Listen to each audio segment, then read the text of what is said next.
If you're like me, you've probably wondered, well, how good are the professional coatings, something that only installers and dealers get? A viewer who is apparently a certified installer of these products was able to send me a box to test, and I'm not gonna name names because I'm sure it's not something they're supposed to do, but hopefully nobody's gonna get in trouble. So today, I'm gonna find out if this Artdeshine Nano Graphene Coating lives up to that sort of hype. We'll learn how slick it is, how glossy it is, how pretty, easy, and most importantly, if it's more durable. Like, part of the claim is that these professional coatings are supposed to last a really, really long time and outperform all that over-the-counter stuff. Now, just to show you guys the cool box, it does come with pipettes so that you can measure and dose the product onto your sponge. The product is there, some instructions. It's a cool little kit, and I've already been playing with it a little just to kind of get my hands on it and understand it better. But let's go do the installation together and find out just how good it is. Let's start by seeing if this product is easy to apply. This junkyard hood is polished with Meguiar's 205 and properly decontaminated for every test. We'll shake the product up. The installation of this product seems pretty straightforward. It's a lot like any other coating. You're gonna apply 16 to 20 drops to an applicator, get it primed, and then you're applying it in a circular and crosshatch pattern per the instructions. Another thing they mentioned is as you're spreading it, it should look more like glue and not wet. And it's gonna have about a 15 to 20 second flash time, so it's pretty quick that you have to start wiping it off. It does say not to exceed a square meter area, and I suspect because of this very quick flash time. And we're right at about 20 seconds. I'm gonna start wiping it up, and it's definitely a little tacky as I wipe. Performance is subjectively rated between a positive 10 and negative 10, where a positive 10 represents the easiest products to use in the coating category. Overall, I think this product is still fairly easy to apply. There's a caveat of how fast you need to mop up, and also that it's kind of tacky when you're doing it. For this, I would probably go neutral to about a 0. I think there's room for people that are DIYers to screw up. I suspect this is why they want to sell this to professionals. With the nano graphene coating applied, let's talk about how pretty it looks. Visual appeal is subjectively rated between a positive 10 to a negative 10, where a positive 10 represents an exceptionally pretty product, while a negative 10 represents a product that takes away from the polished finish. We will also average the score between a red test hood and a black panel that I will show you in a second. As you can see, I've placed a blue marker on our red panel, and the product is on the left side of the marker. Here's another angle where the product is now on the right side of the blue marker. I think on the red, this product looks phenomenal. It's so deep and rich. It looks incredible. This is definitely a 10 on the red. And here's our product on the black panel. I'm gonna angle the panel around to kind of show you where that line is, where the product starts. And I think it does look good. You can definitely tell it's prominent. It does give a nice deep wet look. Like, I think there's a lot of clarity in it. I do think there are prettier and stronger products in terms of the look on black. And while it looks incredible on the red, I think we're gonna have to average this down to a 7.5 overall in the look score. I need just 1 second of your time. Down below in the description, there are affiliate links to the tools we used in this video today. Clicking through and purchasing anything at all on those websites will give me a small commission that helps run the channel. And then of course, one of the best ways to help the channel is to leave me a nice comment, click that like button, and if you're enjoying the video so far, make sure to hit subscribe and ring that bell to see more. Slickness imparted by coatings can be a great way to reduce marring, swirls, and scratches when washing and maintaining your vehicle. In this test, we'll objectively score slickness by measuring the static coefficient of friction of the product applied to this panel. We're going to take 5 readings. Let's get the first reading, and that is 90 grams. Let's get the second reading, 90 grams again, and our third reading, 80 grams. 90 grams again. And we'll get the final 5th reading, 70 grams. Wow. And by getting those readings, we found that it takes an average of 84 grams to get this block to start moving on top of our treated surface with this coating. Our test block weighs 1,040 grams, so we're gonna divide by 1040, and we got a 0.08 static coefficient of friction. Now, we know from our testing that this panel, when it's polished before anything is applied, gets a 0.38 static coefficient of friction. It has got more friction than this. So we're gonna take 0.38, we're gonna subtract 0.08. With our delta, we're gonna multiply it by our score factor of 30. This is just how we get points.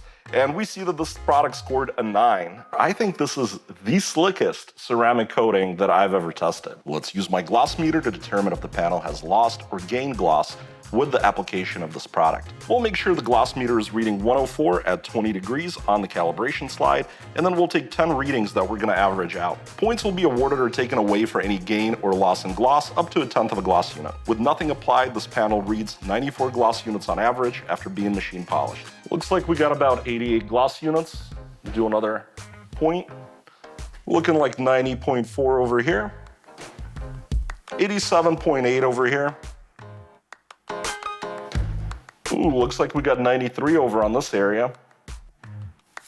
I see 90.1 over here. Looks like about 89.6.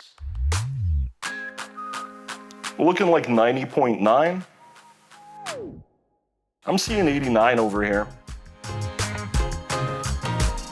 Looking like 88.7. And I'm seeing 89.3 over there. You can see we averaged 89.68 gloss units.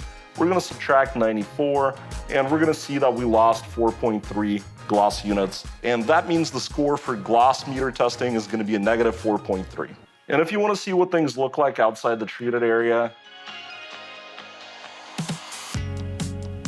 I mean, we actually have 95 right there, or did for a second. Here, I'll do it again.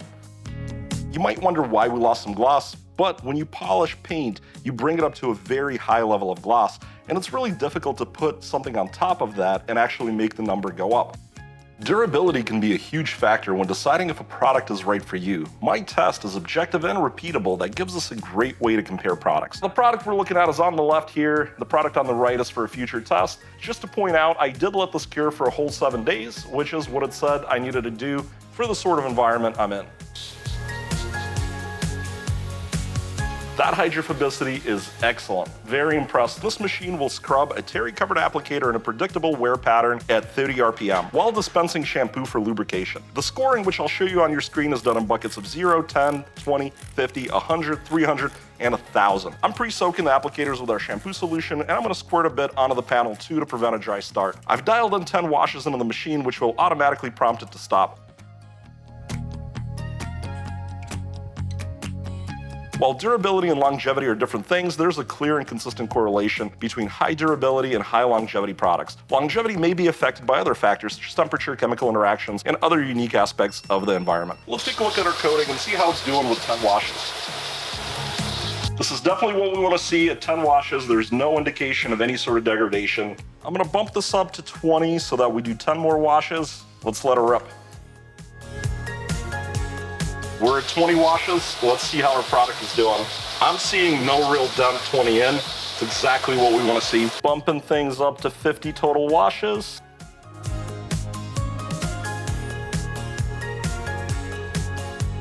$50 washes in. Is the coating still working? I think 50 in, there's still hardly any trace, really no trace of any sort of degradation.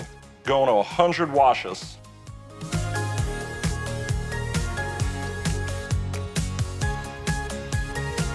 100 washes in, do you guys think it still works?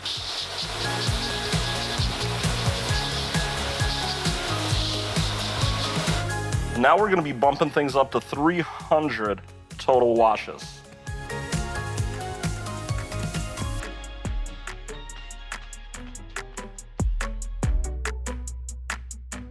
We are a massive 300 washes in. That's incredible. There's not even a shred of evidence that this stuff is failing yet. 300 in. Really, really good stuff. We're going to be going a massive 1,000 washes. This is going to be the last stop, the ultimate test.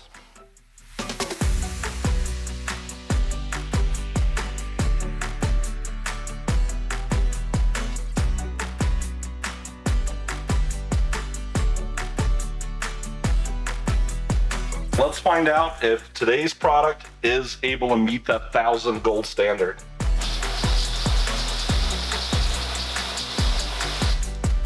Incredible. I'm seeing just the slightest wear pattern forming at 1,000. With the testing complete, let's talk about what I liked and didn't like about this Artdeshine Nano Graphene Coating, and would I recommend getting this kind of pro coating. Obviously not something you're going to be able to do yourself unless you can find a hookup, but I think it's worth mentioning and scoring so we can kind of compare it to the DIY products. I do think it's heavy on the solids. It's a little harder to use. It flashes quickly, so you need to be moving very, very quickly with this stuff. You're definitely gonna have to hustle. And then it's got some tack when you're removing it. It's definitely a challenge, especially for a beginner, and there are much easier DIY coatings out there than this. And then as far as visual appeal, this thing blew me away on the red paint. It looked incredible. If you've got a red car, especially that darker red like my test hood, man, you would love the way this looks. It is just insanely deep, glossy, shiny, just beautiful, beautiful product. And then the black panel, I think it was kind of okay. It didn't really, I couldn't get it to a 10. But this is still very pretty on black. Obviously, I gave it a 5, and we totaled out at 7.5. And then, of course, as a natural segue, we had the gloss meter testing. Now, we did see some loss there, not huge, but a bit. You also have to remember that visual gloss, like what your eyes interpret as gloss, is very different than what the gloss meter reads, which the gloss meter really reads reflected light. For instance, a mirror would do very well on a gloss meter test, but most of us don't say, oh, a mirror is so glossy. It's still important to do the gloss meter because we don't want to see like a 10-point loss. And then as far as slickness, this product is really incredible with a very low static coefficient of friction. It is the slickest coating that I've ever tested. There have been a few spray and polymer liquid wax products that have scored a little bit higher, like I think something scored like a 9.6 in I believe a spray. When we're talking about UV protection, like I've mentioned in past videos, I'm not really showing the testing anymore. Everybody's clicking past it. It's never a positive result. We always show that there's not really any difference we can measure. And it was not any different with this product. I've just not found anything in a can or a bottle or a spray that increases UV protection itself. PPF does. I have tested PPF. It clearly blocks UV, like at least good PPF. And of course, you guys want to get my thoughts on the durability. I think this is what we all came for when we talked about a professional grade product. What is the durability of this thing? And as you saw, it absolutely killed it at 1,000 washes. Barely just see the lightest marring from where the sponge was going. And I will say I did throw an extra 2,000 washes on it. I did take it to 3,000. Just out of my own curiosity, I did it with a different product too. There was a significant hit at the 3,000 mark. It still wasn't dead, but it was getting close. This thing is a durability monster. If you have a detailer or mobile installer or something nearby that does this, go ahead and try it. I think this is really, really good. You're gonna love it. This is absolutely up there with the best products I've tested. If you're new to my channel, I do this kind of nerdy testing all the time. I also do how-tos and general informational videos on detailing. I build cars, do car mods, and also some repairs. So if you're into anything automotive, there's definitely something here you're gonna love. Make sure you hit that subscribe button, ring the bell, leave me a nice comment down below. Tell me what you think. Is a pro coating worth it?